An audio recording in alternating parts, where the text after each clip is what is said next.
ಆದರೆ ಎಚ್ಚರ ಆಗಿರ್ತೀವಿ ಅಂತ ಹೇಳೋಕ್ಕಾಗಲ್ಲ. ಮರದಿಂದ ಕಾಯಿಗಳು ಉದುರ್ತವೆ, ಆದರೆ ಹಣ್ಣಾಗಿಯೇ ಕೆಳಗಡೆ ಬೀಳ್ತವೆ ಅಂತ ಹೇಳೋಕ್ಕಾಗೋದಿಲ್ಲ. ಗಾಳಿಗೆ ಮಳೆಗೆ ಕಾಯಿಗಳು ಉದುರ್ತವೆ, ಆದರೆ ಹಣ್ಣಾಗಿ ಉದುರೋವು ಎಲ್ಲೋ ಒಂದು. ಹೇಳೋದು ಮತ್ತು ಎಚ್ಚರ ಆಗೋದು, ಇವೆರಡರ ನಡುವಿನ ವ್ಯತ್ಯಾಸ ಅಂತಂದರೆ, ನಾವು ಹೇಳ್ತೀವಿ ಆ ಕೆಲಸ ಮಾಡಬೇಕು, ಈ ಕೆಲಸ ಮಾಡಬೇಕು, ಅವ್ರದ್ದು ಹಂಗಾಯ್ತು ಇವ್ರದ್ದು ಹಿಂಗಾಯ್ತು ಅಂತ ಚಿಂತೆ ಮಾಡಿಕೊಂಡು ಹೇಳ್ತೀವಿ ಅಲ್ಲ. ಅಂದರೆ ಅವು ಗಾಳಿ ಮಳೆಗೆ ಬಿದ್ದಂತಹ ಕಾಯಿಗಳಿದ್ದಂಗೆ. ಎದ್ದ ತಕ್ಷಣ ತಂದೆ ನೀನು, ತಾಯಿ ನೀನು, ಬಂಧು ನೀನು, ಬಳಗ ನೀನು, ಎನಗೆ ನೀನಲ್ಲದೆ ಮತ್ತಾರೂ ಇಲ್ಲವಯ್ಯ, ಕೂಡಲ ಸಂಗಮ ದೇವ, ಹಾಲಲ್ಲದ್ದು ನೀರಲ್ಲದ್ದು ನಿಮ್ಮ ಧರ್ಮ ಅಂತ ಬಾಗಿದ ತಲೆ ಮುಗಿದ ಕೈಯಾಗಿ ಒಂದು ಕ್ಷಣ ಲಿಂಗದ ನೆನಹಿನಲ್ಲಿ ನಾವು ಹೇಳೋದಾದರೆ ಅದನ್ನೇ ಎಚ್ಚರ ಅಂತ ಹೇಳ್ತಾರೆ. ಇದನ್ನು ನಮಗೆ ಅಮ್ಮ ಅಪ್ಪ ಇಲ್ಲ ಆದಮೇಲೆ ಅಥವಾ ಹೆಂಡತಿ ಮಕ್ಕಳು ಎಲ್ಲ ಹೋದ್ಮೇಲೆ ಬಂಧು ಬಳಗ ಯಾರು ಇಲ್ಲದಾಗ ಹೇಳಬೇಕು ಅಂತ ಅಲ್ಲ. ಎಲ್ಲ ಸಮೃದ್ಧಿಯಾಗಿರುವಾಗ ನಮ್ಮ ಎದುರುಗಡೆ ಪ್ರತ್ಯಕ್ಷ ಅಮ್ಮ ಅಪ್ಪ ಇರಬೇಕು, ಬಂಧು ಬಳಗ ಸುತ್ತುವರೆದಿರಬೇಕು. ಆದರೂ ಕೂಡ ತಂದೆ ನೀನು, ತಾಯಿ ನೀನು, ಬಂಧು ಬಳಗ ಎಲ್ಲ ನೀನು. ಅಷ್ಟೇ ಅಲ್ಲ, ನೀನಲ್ಲದೆ ಬೇರೆ ಯಾರೂ ಇಲ್ಲವೇ ಇಲ್ಲ ಅಂತ ಹೇಳುವಷ್ಟು ಧೈರ್ಯ ನಮಗೆ ಬರಬೇಕು. ಅಂದರೆ ನಾವು ಎಚ್ಚರಾಗಿದ್ದೀವಿ ಅಂತ. ಅಂದರೆ ಇಲ್ಲಿ ಸತ್ತಿದ್ದೀವಿ, ಅಲ್ಲಿ ಎಚ್ಚರ ಆಗಬೇಕಾದ್ರೆ ಇಲ್ಲಿ ಸಾಯಬೇಕಾಗ್ತದೆ. ಈ ಅಮ್ಮ ಅಪ್ಪ, ಗಂಡ ಹೆಂಡತಿ, ಬಂಧು ಬಳಗ, ಹೊಲ ಮನೆ, ಅಧಿಕಾರ ಅಂತಸ್ತು, ಅವರು ಇವರು ಬಂತು ಹೋತು, ಇದಕ್ಕೆಲ್ಲ ಸತ್ತಾಗ ಅಲ್ಲಿ ಎಚ್ಚರ ಆಗ್ತೀವಿ ಅಂತ. ಅಂದರೆ ಸಾಯೋದಂದರೆ ಏನು? ಸಾಯೋದಂದರೆ ನಾನು ನಾನು ನಾನು ಅನ್ನೋದೇನೆ. ಅಮ್ಮ ಅಪ್ಪ ಬಂಧು ಬಳಗ ಅನ್ನೋಕ್ಕಾಗಲ್ಲ, ಹೊಲ ಮನೆ ಅನ್ನೋಕ್ಕಾಗಲ್ಲ. ಅಲ್ಲಿ ನಾನು ನೆಟ್ಟಾಗ್ಲೇ, ಹೊಲದಲ್ಲಿ ನಾನು ಅನ್ನೋದು ನೆಟ್ಟಾಗ್ಲೇ ಅದು ಹೊಲ ಅನ್ನೋಕ್ಕೆ ಬರ್ತದೆ. ನಾನು ಅನ್ನೋದನ್ನು ಅಮ್ಮನಲ್ಲಿ ನೆಟ್ಟಾಗಲೇ ಅಮ್ಮ ಅನ್ನೋಕ್ಕೆ ಬರ್ತದೆ, ಹೆಂಡತಿಯಲ್ಲಿ ನೆಟ್ಟಾಗ ಹೆಂಡತಿ ಅನ್ನೋಕ್ಕೆ ಬರ್ತದೆ, ಗಂಡನಲ್ಲಿ ನೆಟ್ಟಾಗ ಗಂಡ ಅನ್ನೋಕ್ಕೆ ಬರ್ತದೆ. ಈ ನಾನು ಅನ್ನೋದನ್ನು ಗಂಡ ಹೆಂಡತಿ ಮಕ್ಕಳು ಅಮ್ಮ ಅಪ್ಪ ಆಸ್ತಿ ಅಂತಸ್ತು ಇದರಿಂದ ತಕ್ಕೋಬೇಕು. ಅಲ್ಲ ಅಲ್ಲ ಅಲ್ಲ ಅಂತ ತಕ್ಕೋಬೇಕು. ಸ್ವಲ್ಪ ಶೂನ್ಯ ಅಂತ ಕರೀತಾರೆ ಇದಕ್ಕೆ. ಅಲ್ಲ ಅಲ್ಲ ಅಲ್ಲ, ಇದನ್ನೇ ಶೂನ್ಯ ಸಂಪಾದನೆ ಅಂತ ಹೇಳೋದು. ಆವಾಗ ಅನುಭವಕ್ಕೆ ಬರ್ತತೆ ಏನಂತಂದರೆ, ಪರಮಾತ್ಮನೇ ನಾನು. ಶೂನ್ಯ ಆದವರಿಗೆಲ್ಲ ಅನುಭವ ಮಂಟಪದಲ್ಲಿ ಪ್ರವೇಶ ಇತ್ತು. ಪ್ರತಿಯೊಬ್ಬರು ಕೂಡ ಶೂನ್ಯಪೀಠ ಆರೋಹಣ ಮಾಡಿದವರೇ. ನಾವು ಕತೆ ಕೇಳ್ತೀವಷ್ಟೇ, ಪ್ರಭುದೇವರಿಗೆ ಶೂನ್ಯಪೀಠ ಆರೋಹಣ ಮಾಡಿಸಿದ್ರು ಹಾಗೆ ಅಂತ. ಆದರೆ ಅನುಭವ ಮಂಟಪದಲ್ಲಿ ಪ್ರವೇಶ ಮಾಡುವ ಪ್ರತಿಯೊಬ್ಬರೂ ಸಹ ಶೂನ್ಯವನ್ನು ಅಳವಡಿಸಿಕೊಂಡು ಶೂನ್ಯಪೀಠದಲ್ಲೇ ಕೂತ್ಕೋಬೇಕು. ನಾವು ಲಿಂಗ ಪೂಜೆಗೆ ಕೂತ್ಕೋತೀವಲ್ಲ, ಅದು ಶೂನ್ಯಪೀಠವೇ. ಹೌದು, ಶೂನ್ಯಪೀಠದಲ್ಲೇ ಕೂತ್ಕೋಬೇಕು. ಅಂದರೆ ನಾವೆಲ್ಲ ಅಲ್ಲ ಅಲ್ಲ ಅಲ್ಲ ಅಂದ್ಕೊಂಡೇ ಕೂತ್ಕೋಬೇಕು. ಹಾಂ, ಮತ್ತು ಏನನ್ನು ಅನುಭವಿಸೋದಕ್ಕೋಸ್ಕರ ಶೂನ್ಯಪೀಠದಲ್ಲಿ ಕೂತ್ಕೋಬೇಕು? ಆ ಪರಮಾತ್ಮನೇ ನಾನು. ಇದನ್ನೇ ಅನುಭವ ಅಂತ ಕರೀತಾರೆ. ಇದನ್ನು ಅನುಭವಿಸ್ಬೇಕು.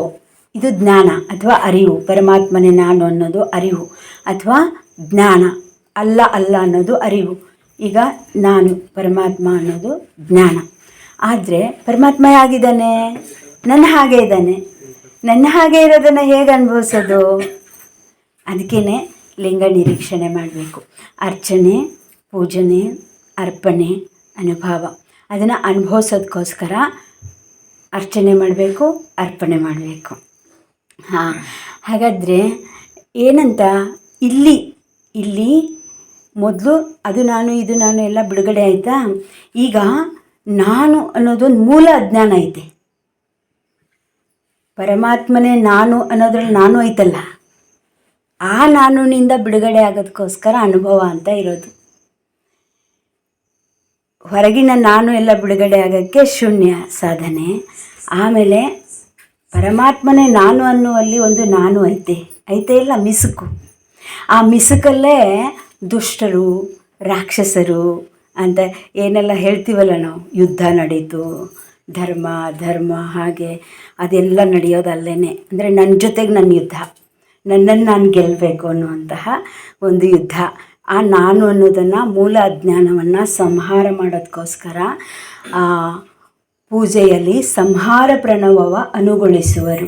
ಸಕಲರ ಪೂಜೆ ಅಂತಲ್ಲ ಹರಶರಣರ ಪೂಜೆ, ಸಕಲರ ತೃಪ್ತಿ ಅಂತಲ್ಲ ಶಿವಶರಣರ ತೃಪ್ತಿ. ನಮ್ಮ ಹರಶರಣರ ಪೂಜೆ ಅಂದರೆ ಅಲ್ಲಿ ಸಂಹಾರ ಪ್ರಣವವನ್ನು ಅನುಗೊಳಿಸುತ್ತಾರೆ. ಈಗ ನಂ ಮಂ ಶಿಂ ವಾಂ ಯಂ ಓಂ ಇದಕ್ಕೆ ಸಂಹಾರ ಪ್ರಣವ ಅಂತ ಹೇಳ್ತಾರೆ. ಆಮೇಲೆ ತೃಪ್ತಿಯಲ್ಲಿ ಅಮೃತ ಪ್ರಣವವ ಸೂಸಿ ಬೆರಗಪ್ಪರು. ಆರೋಹಣ ಮಾಡಿದ್ಮೇಲೆ ಮತ್ತೆ ಅವರೋಹಣ ಮಾಡ್ತೀವಿ. ಓಂ ಎಂ ವಾಂ ಶಿಂ ಮಂ ನಂ ಇದಕ್ಕೆ ಅಮೃತ ಪ್ರಣವವ ಸೂಸಿ ಬೆರಗಪ್ಪರು ಅಂತ. ಆರೋಹಣ ಅವರೋಹಣದ ಮೂಲಕ ಸ್ಥಳಗಳ ನಿಸ್ಥಳಗೊಳಿಸುವಂತಹ ಒಂದು ಕ್ರಿಯೆಯಲ್ಲಿ ಅನುಭವ ಸಂಪನ್ನವಾಗ್ತಾ ಹೋಗ್ತದೆ. ಅದಕ್ಕೆ ನಾವು ಮಂತ್ರ, ವಿಭೂತಿ, ರುದ್ರಾಕ್ಷಿಗಳನ್ನು ಬಳಸ್ತೇವೆ. ಶೂನ್ಯ ಅಂತಂದರೆ ಗುರುಲಿಂಗ ಜಂಗಮ ಮೂರ್ತಿಯಾಗುವುದು, ನನಗೆ ನಾನು ಗುರುವಾಗುವುದು, ನನಗೆ ನಾನು ಲಿಂಗವಾಗುವುದು, ನನಗೆ ನಾನು ಜಂಗಮವಾಗುವುದು. ಇಷ್ಟ ಪ್ರಾಣ ಭಾವ, ಇದು ಗುರುಲಿಂಗ ಜಂಗಮ ಮೂರ್ತಿಯಾಗುವುದು. ಆ ಬಳಿಕ ಪರಮಾತ್ಮನೇ ನಾನು ಎನ್ನುವ ಜ್ಞಾನವನ್ನು ಅನುಭವಕ್ಕೆ ತಂದುಕೊಳ್ಳೋದಕ್ಕೋಸ್ಕರ ಮಂತ್ರ, ವಿಭೂತಿ, ರುದ್ರಾಕ್ಷಿಗಳನ್ನು ಸಂಬಂಧಿಸಿಕೊಂಡು ಆರೋಹಣ ಅವರೋಹಣಗಳ ಅಭ್ಯಾಸ ಮಾಡೋದು. ಆಮೇಲೆ ಷಟ್ಸ್ಥಳಗಳ ಆರೋಹಣ ಅವರೋಹಣದ ಮೂಲಕ ಏನು ಮಾಡಬೇಕು ಅಂದರೆ ಸ್ಥಳ ನಿಸ್ಥಳವಾಗಬೇಕು, ಅಂದರೆ ಶೂನ್ಯ ನಿಶೂನ್ಯವಾಗಬೇಕು. ಆಮೇಲೆ ಅಲ್ಲಿ ಬರೋದು ಇಲ್ಲ, ಪ್ರಾರಂಭ ಆಗಿದ್ದು ಎಲ್ಲಿ ಅಲ್ಲ, ನಾನು ಅಲ್ಲ. ಆಮೇಲೆ ನಾನು, ಆಮೇಲೆ ಇಲ್ಲಿ ಬರೋದು ನಾನು ಇಲ್ಲ. ಇದಿದೆಯಲ್ಲ, ಇದಕ್ಕೇನೆ ಪಾದೋದಕ ಪ್ರಸಾದ ಅಂತ ಹೇಳ್ತಾರೆ. ತನುವಿನಲ್ಲಿ ನಾನು ಇಲ್ಲ. ಇಲ್ಲಿವರೆಗೂ ನಾವು ಸಂಬಂಧಿಗಳ ಜೊತೆಗೆ ಅಲ್ಲ ಅಂದ್ಕೊಂಡಿದ್ವಿ ಅಲ್ವಾ. ಹೊರಗಿದ್ದವರು, ತಂದೆ ತಾಯಿ, ಬಂಧು ಬಳಗ, ಅಧಿಕಾರ, ಅಂತಸ್ತು, ಹೊಲ ಮನೆ, ನನ್ನ ಬಿಟ್ಟು ಹೊರಗಿರೋದಲ್ವ ಇದು. ಆದರೆ ಈಗ ತನುವಿನಲ್ಲಿ ನಾನು ಇಲ್ಲ, ಮನಸ್ಸಿನಲ್ಲಿ ನಾನು ಇಲ್ಲ, ಭಾವದಲ್ಲಿ ನಾನು ಇಲ್ಲ ಅನ್ನೋದಿದೆಯಲ್ಲ, ಅದು ಕ್ರಮವಾಗಿ ಗುರುಪಾದೋದಕ, ಲಿಂಗಪಾದೋದಕ, ಜಂಗಮ ಪಾದೋದಕ. ಇದನ್ನು ಸಹಜ ಅಂತ ಹೇಳ್ತಾರೆ. ಶೂನ್ಯ ಅಷ್ಟಕ್ಕೆ ಮುಗಿಯೋದಿಲ್ಲ ನಮ್ಮ ಶರಣರ ದಾರಿ. ಶೂನ್ಯದಿಂದ ಸಹಜ ಅಂದರೆ ಶೂನ್ಯ ಅಂತಂದರೆ ಬಿಂದು ರೂಪ, ಹೌದಾ. ಹಾಗಿದ್ರೆ ಇಷ್ಟಲಿಂಗಕ್ಕೆ ಮುಗಿಬೇಕಾಗಿತ್ತು, ಅದು ಬಿಂದು ರೂಪ. ಜ್ಯೋತಿರ್ಬಿಂದುವಿಗೆ ಮುಗಿಯೋದಿಲ್ಲ. ಜ್ಯೋತಿರ್ಬಿಂದು ಪರಂಜ್ಯೋತಿಯೊಂದಿಗೆ ಸಾಮರಸ್ಯ, ಅಂದರೆ ಆತ್ಮವು ಪರಮಾತ್ಮನೊಂದಿಗೆ ಸಾಮರಸ್ಯ. ಏನಕ್ಕೋಸ್ಕರ ಸಾಮರಸ್ಯಕ್ಕೆ ಮುಗಿಯೋದಿಲ್ಲ, ಏನಕ್ಕೋಸ್ಕರ ಪರಮಾತ್ಮ ಅನ್ನೋ ಜ್ಞಾನ ಬೇಕು ನಮಗೆ ಅಂದರೆ ನಾನು ಆತ್ಮಾತೀತ ಚೇತನವಾಗುವುದಕ್ಕೆ. ಆ ಆತ್ಮಾತೀತ ಚೇತನವೇ ಬಸವ ಅಂತ. ಶುದ್ಧ ಆತ್ಮವನ್ನು ನಾವು ಶಿವ ಅಂತ ಹೇಳೋದು. ನಮಃ ಶಿವಾಯನಲ್ಲಿ ಶಿವ ಅಂತ ಬರ್ತದಲ್ಲ ಪದ, ಓಂ ನಮಃ ಶಿವಾಯ. ಇದು ಶುದ್ಧ ಆತ್ಮ ಅಂದರೆ ಜ್ಯೋತಿರ್ಬಿಂದು ಸ್ವರೂಪವಾಗುವುದು. ಆದರೆ ಅಲ್ಲಿಗೆ ಮುಗಿಯೋದಿಲ್ಲ. ಬಸವ ಯಾಕೆ ಬಂದರು ಇಲ್ಲಿ ಅಂತಂದರೆ ಆ ಶೂನ್ಯದಿಂದ ಸಹಜಕ್ಕೆ ಹೋಗೋದಕ್ಕೋಸ್ಕರ ಬಸವ ಪ್ರಣವ ಇರೋದು. ಈಗ ಓಂಕಾರ ಪ್ರಣವ ಭ್ರುಕುಟಿ ಮಧ್ಯದಲ್ಲಿ ನಾವು ಗ್ರಹಿಸ್ತೀವಿ ಅಲ್ವಾ. ಬಸವ ಪ್ರಣವವನ್ನು ಸಹಸ್ರಾರದಿಂದ ಆಚೆ, ಸಹಸ್ರಾರ, ಶಿಖ ಮತ್ತು ಪಶ್ಚಿಮ, ಅಲ್ಲಿ ನಾವು ಬಸವ ಪ್ರಣವವನ್ನು ಸಂಬಂಧಿಸ್ಕೊಳ್ತೀವಿ. ಅಂದರೆ ಎರಡು ಹುಬ್ಬುಗಳ ನಡುವಿನ ಜ್ಯೋತಿರ್ಬಿಂದುವಿನ ಆಚೆಗೆ. ಬಹಳ ಜನ ಜ್ಯೋತಿರ್ಬಿಂದುವಿನಿಂದ ಈಚೆಗೆ ಬರ್ತೀವಿ ನಾವು. ಅಂದರೆ ನನ್ನ ಧರ್ಮ ಸ್ಥಾಪನೆ ಮಾಡ್ಕೊಳ್ಳೋದು, ಒಂದು ಸಂಸ್ಥೆ ಸ್ಥಾಪನೆ ಮಾಡ್ಕೊಳ್ಳೋದು, ಸಂಘಟನೆ ಮಾಡ್ಕೊಳ್ಳೋದು, ಇಂಥವೆಲ್ಲ ನಡೀತಾವಿಲ್ರಿ. ನಡೀತಾವಿಲ್ಲರಿ ಆಧ್ಯಾತ್ಮದಲ್ಲೂ ಕೂಡ. ಆ ಶಕ್ತಿಯನ್ನು ನಾವು ಇದಕ್ಕೋಸ್ಕರ ಬಳಸ್ತೀವಿ.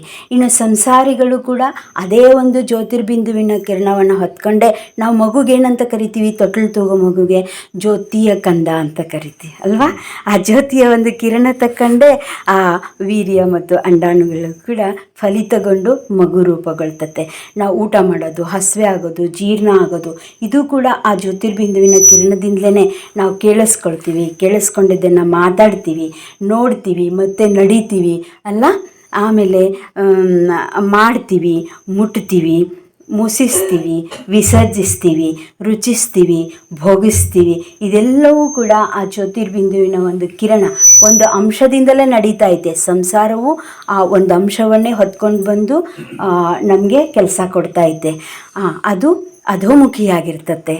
ಅದನ್ನು ನಾವು ಏನು ಮಾಡ್ತೀವಿ, ಪಾರಮಾರ್ಥದಲ್ಲಿ ಲಿಂಗ ಅಂಗ ಅಂದರೆ ಇದನ್ನು ಅಂಗ ಮಾಡಿಕೊಂಡಾಗ ಇದು ಶರೀರಕ್ಕೆ ಸಂಬಂಧಿಸಿರೋ ಅಮ್ಮ ಅಪ್ಪ ಮಕ್ಕಳು ಸಂಸಾರ ಹುಟ್ಟು ಸಾವುಗಳಲ್ಲಿ ಅದು ಅಧೋಮುಖಿಯಾಗಿ ಚಕ್ರೀಯವಾಗಿರ್ತದೆ. ಆ ಚಕ್ರೀಯವಾಗಿರೋದನ್ನು ನಾವು ವಿಧಾಯಕ ಗತಿಯನ್ನು ಕೊಟ್ಟು ನಾವೇನು ಮಾಡ್ತೀವಿ, ಅದನ್ನು ಊರ್ಧ್ವಮುಖಗೊಳಿಸೋಕ್ಕೆ ಸಾಧ್ಯ ಆದಾಗ, ಅಂದರೆ ಅದು ಅಲ್ಲ ಅಂದ್ಕೊಂಡು ನಾವು ಒಂದೊಂದೇ ಹೆಜ್ಜೆ ಮೇಲೆ ಬಂದಾಗ ಅದು ಅಂಗರೂಪುಗೊಳ್ತದೆ. ಅಂಗರೂಪುಗೊಳ್ಳೋದೇ ಅಂಗ ಅಂದ್ರೇ ಲಿಂಗವಾಗುವುದಕ್ಕೆ ಅಂಗ ಅಂತ ಕರೀತಾರೆ. ಲಿಂಗ ಆದ ಬಳಿಕ ಲಿಂಗವನ್ನು ಪೂಜಿಸುವುದಿದೆಯಲ್ಲ, ಅದು ಲಿಂಗವಾಗಿ ಲಿಂಗವ ಪೂಜಿಸು, ಶಿವನಾಗಿ ಶಿವನ ಪೂಜಿಸು. ಹೌದಾ? ಹಾಗೆ ಅಂಗವಾಗುವುದು ಅರ್ಥಾತ್ ಲಿಂಗಕ್ಕೆ ಹುಟ್ಟುವುದು. ಇಲ್ಲಿವರೆಗೂ ನಾವು ಅಮ್ಮ ಅಪ್ಪನ ಹುಟ್ಟಿದ್ವಿ, ಹೌದಲ್ರಿ? ಅಂಥ ಮನೆತನ, ಇಂಥ ಧರ್ಮ, ಜಾತಿ, ಸಮಾಜ ಅಂತ ಅಂದ್ಕೊಂಡು ನಾವು ಅಭಿಮಾನಿಸ್ತಿದ್ವಿ. ಅದರಿಂದ ಬಿಡುಗಡೆ ಆಗಿಬಿಟ್ಟು ತಂದೆ ನೀನು, ತಾಯಿ ನೀನು, ಬಂಧು ನೀನು, ಬಳಗ ನೀನು, ಎನಗೆ ನೀನಲ್ಲದೆ ಮತ್ತಾರು ಇಲ್ಲವಯ್ಯ ಕೂಡಲ ಸಂಗಮ ದೇವ. ಅಂದರೆ ನಾನೀಗ ಪರಮಾತ್ಮನಲ್ಲದೆ ಬೇರೆ ಯಾವುದನ್ನು ನಾನು ಅರಿತಿಲ್ಲ. ಲಿಂಗವನ್ನಲ್ಲದೆ ಬೇರೊಂದನ್ನು ಅರಿಯದಿರುವ ಲಿಂಗಾಚಾರದಲ್ಲಿ ನಾನು ಲಿಂಗಕ್ಕೆ ಹುಟ್ಟುತ್ತೇನೆ. ಲಿಂಗಕ್ಕೆ ಹುಟ್ಟಿದವನು ಲಿಂಗವಾಗಿಯೇ ಬೆಳೆಯಬೇಕು. ಮಗುವಿಗೆ ಹೆಣ್ಮಗು ಅಮ್ಮ ಆಗಿ ಬೆಳೀತತೆ, ಗಂಡು ಮಗು ಅಪ್ಪ ಆಗಿ ಬೆಳೀತತೆ. ಅಲ್ಲೇನಪ್ಪ ಸಹಜ ಅಲ್ಲೇನದು? ಹಾಗೆ ಇಲ್ಲೂ ಕೂಡ ನಾವು ಪರಮಾತ್ಮನನ್ನು ಒಪ್ಪಿಕೊಂಡಾಗ ಲಿಂಗವಾದ ಬಳಿಕ ನಾವು ಲಿಂಗವಾಗಿಯೇ ಬೆಳೆಯುತ್ತೇವೆ. ಲಿಂಗವಾಗುವುದು ಅಂದರೆ ಅಂಗ, ಲಿಂಗವಾಗಿ ಬೆಳೆಯುವುದು. ಇದು ಲಿಂಗ ಮತ್ತು ಅಂಗ ಸಂಬಂಧ ಮತ್ತು ಲಿಂಗಾಂಗ ಸಾಮರಸ್ಯದ ದಾರಿ. ಇದು ಶಟಸ್ಥಲದ ದಾರಿ. ಇಲ್ಲಿ ಅಷ್ಟಾವರಣಗಳನ್ನು ನಾವು ಅಳವಡಿಸ್ಕೊಳ್ತೇವೆ, ಪಂಚಾಚರಣಗಳನ್ನು ಆಚರಣೆಯಲ್ಲಿ ತಗೊಂಬರ್ತೇವೆ. ಶಟಸ್ಥಲದ ಮೂಲಕ ನಾವು ಅದನ್ನು ಅನುಭವಿಸ್ತೇವೆ. ಇದೆಲ್ಲವೂ ಪೂಜೆಯಲ್ಲಿ ಅಳವಡಬೇಕು. ಅದಕ್ಕೆ ಚಕ್ರಗಳನ್ನು ನಾವು ಸಂಬಂಧ ಮಾಡ್ಕೋತೇವೆ. ಆ ಚಕ್ರದಲ್ಲಿ ಆರೋಹಣ ಮಾಡಿದಂತೆಲ್ಲ ಶಟಸ್ಥಲಗಳ, ಪಂಚಾಚಾರಗಳ, ಅಷ್ಟಾವರಣಗಳ ಅಳವಡಿಕೆ, ಆಚಾರ ಮತ್ತು ಅನುಭವಗಳನ್ನು ನಾವು ತಂದುಕೊಳ್ತೇವೆ ಅಂತ. ಆಮೇಲೆ ನಾನು ಹೇಳಿದ್ದು, ಈ ಜ್ಯೋತಿರ್ಬಿಂದುವನ್ನು ಸಂಸಾರದಲ್ಲಿ ನೀನು ಪತನಗೊಳಿಸೋದು ಸಾಕು. ಒಂದು ಹಂತದಲ್ಲಿ ಸಾಕು ಆಗಬೇಕದು, ಅಲ್ಲಿ ನಿಲ್ಲಿಸ್ಬೇಕು. ಅದಕ್ಕೆ ಸೀಮೆ ಹಾಕಬೇಕು. ಇಷ್ಟು ಮುಗೀತಪ್ಪ ಅಂತ ಅದನ್ನು ಮುಗಿಸ್ಬಿಡ್ಬೇಕು ನಾವೇನೆ. ಆಯಿತು, ಒಂದು ಹೆಂಡತಿ ಮುಗಿಸ್ಬಿಡ್ಬೇಕು, ಒಂದು ಮಗು ಮುಗಿಸ್ಬಿಡ್ಬೇಕು. ಅಂದರೆ ಸಂಸಾರ ಅದನ್ನು ಸೀಮೆ ಹಾಕ್ಕೊಂಡು ಮುಗಿಸ್ಬಿಟ್ಟು ಅದನ್ನು ಕಟ್ಟಿಟ್ಟು ನಾನು ಇನ್ನು ಮುಂದೆ ಹೆಜ್ಜೆ ಇಡಬೇಕು ಅಲ್ವಾ. ಊಟ ಒಂದು ಸತಿ ಉಂಡೆ ಮುಗಿಸ್ಬಿಡ್ಬೇಕು. ಮತ್ತೆ ಪದೇ ಬಾಡಿಸೋದು, ಮತ್ತೆ ಇನ್ನೊಂದು ಹೆಣ್ಣು ಇನ್ನೊಂದು ಗಂಡು ಅಂತ ನೋಡ್ಕೊಂಡು ಹೋಗೋದು. ಮತ್ತು ಆಸೆ ಒಂದು ಹೊಲ, ಮತ್ತು ಇನ್ನೊಂದು ಹೊಲ, ಒಂದು ಮನೆ ಇನ್ನೊಂದು ಮನೆ ಆಸೆ. ಅದಕ್ಕೆ ಸ್ವಲ್ಪ ತಡೆ ಒಡ್ಡಿ ಸಾಕು ಅಂದ ತಕ್ಷಣ ನಾನು ಅಂಗ ಆಗ್ತೀನಿ. ಹೌದಾ? ಲಿಂಗದ ಕಡೆ ಮುಖ ಮಾಡ್ತೀನಿ ಅಂತ. ಲಿಂಗಕ್ಕೆ ಅಭಿಮುಖವಾದಂಥವನು ಭಕ್ತ. ಇಲ್ಲಿ ಲಿಂಗಾಂಗ ಸಾಮರಸ್ಯದ ದಾರಿ ತೆರೆದುಕೊಳ್ತತೆ. ಎಲ್ಲಿಗೆ ಇದು ಸಂಪನ್ನ ಆಗ್ತೈತೆ? ಶರಣಸತಿ ಲಿಂಗಪತಿ. ಇದು ಎಲ್ಲಿಗೆ ಸಂಪನ್ನ ಆಗ್ತೈತೆ ಅಂದರೆ ಭ್ರುಕುಟಿ ಮಧ್ಯದಲ್ಲಿ ಜ್ಯೋತಿ ದರ್ಶನವಾದಾಗ ಅದು ಸಂಪನ್ನವಾಗ್ತೈತೆ. ಅಲ್ಲಿಗೆ ಅದು ವಿಶ್ರಾಮ. ಹೊರಗಿನ ಲಿಂಗದೊಂದಿಗೆ ಇಷ್ಟಲಿಂಗ ನನಗೆ ಎಲ್ಲಿವರೆಗೂ ಬೇಕು?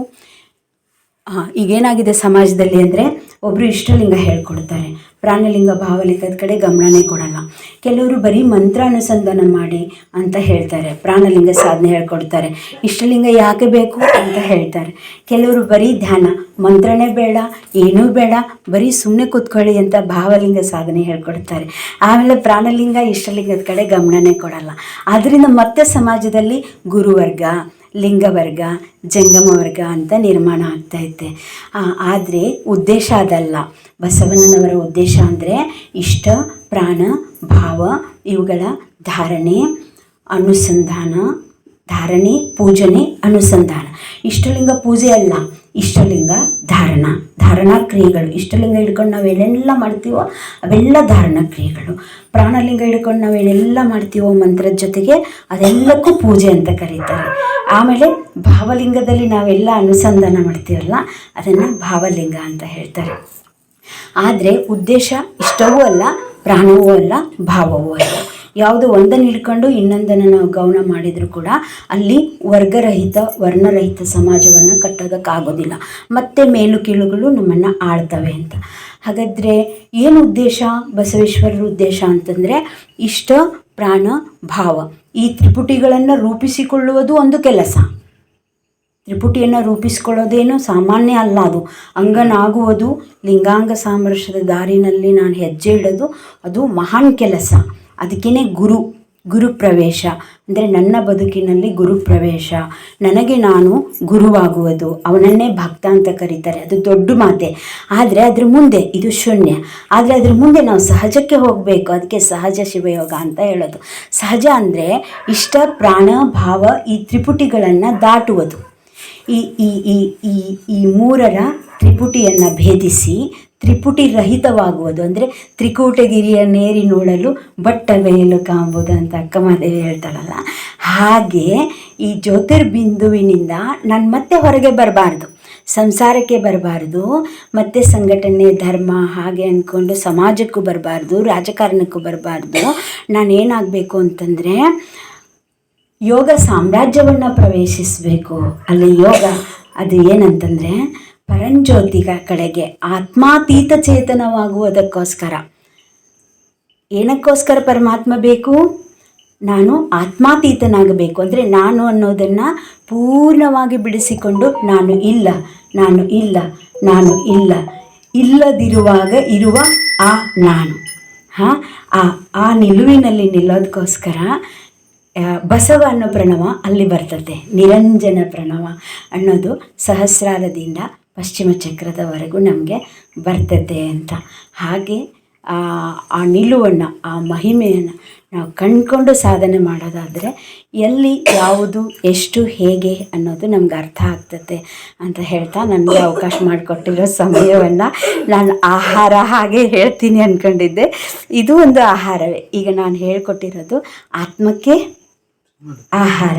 ನಮಗೆ ಹಸಿವೆ, ಹೊಟ್ಟೆಗೆ ಹಸಿವೆ ಇದೆ, ಎದೆಗೆ ಹಸಿವೆ ಇದೆ, ನೆತ್ತಿಗೆ ಹಸಿವೆ ಇದೆ. ಹೊಟ್ಟೆ ಹಸಿವೆಗೆ ಅನ್ನ, ಎದೆ ಹಸಿವೆಗೆ ಪ್ರೀತಿ, ನೆತ್ತಿ ಹಸಿವೆಗೆ ಜ್ಞಾನ. ನಾವು ನೆತ್ತಿ ಹಸಿವೆಗೆ ಜ್ಞಾನವನ್ನು ಪಡ್ಕೊಂಡ್ವಿ.